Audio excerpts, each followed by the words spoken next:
Hello বন্ধুরা, কেমন আছো? আশা করছি ভালোই আছো আর আমিও কিন্তু খুব ভালো আছি। সেদিন কিন্তু আমি মা আর বোনও গিয়েছিলাম মেলাতে। যেহেতু আমাদের এখানে কিন্তু খুব বড় করেই একটা মেলা হচ্ছে আর আমাদের সাথে কিন্তু গিয়েছিল আমার এই বান্ধবী আর ওর ভাই। চলো এবার তোমাদেরকে বলি সেদিন আমরা হঠাৎ মেলায় কেন গিয়েছিলাম। সেদিন কিন্তু মেলায় বোনের নাচের অনুষ্ঠান ছিল, তাই কিন্তু সেদিন আমরা সবাই মিলে চলে গিয়েছিলাম বোনের নাচের অনুষ্ঠান দেখতে। আর সাথে করে কিন্তু আমাদের মেলা ঘোরাটাও হয়েছিল। যাক, আমরা কিন্তু বেশি একটা মেলা ঘুরতে পারিনি। নাচের প্রোগ্রাম শেষ হতে হতে যেহেতু একটু বেশি লেট হয়ে গিয়েছিল, কিন্তু আমাদের অল্প একটু মেলা ঘুরেই বাড়ি চলে আসতে হয়েছিল। আর বোনুকে কেমন লাগছিল অবশ্যই কিন্তু জানিও তোমরা।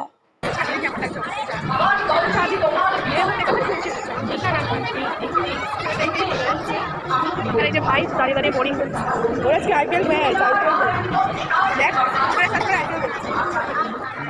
দেখ করতে পারছি।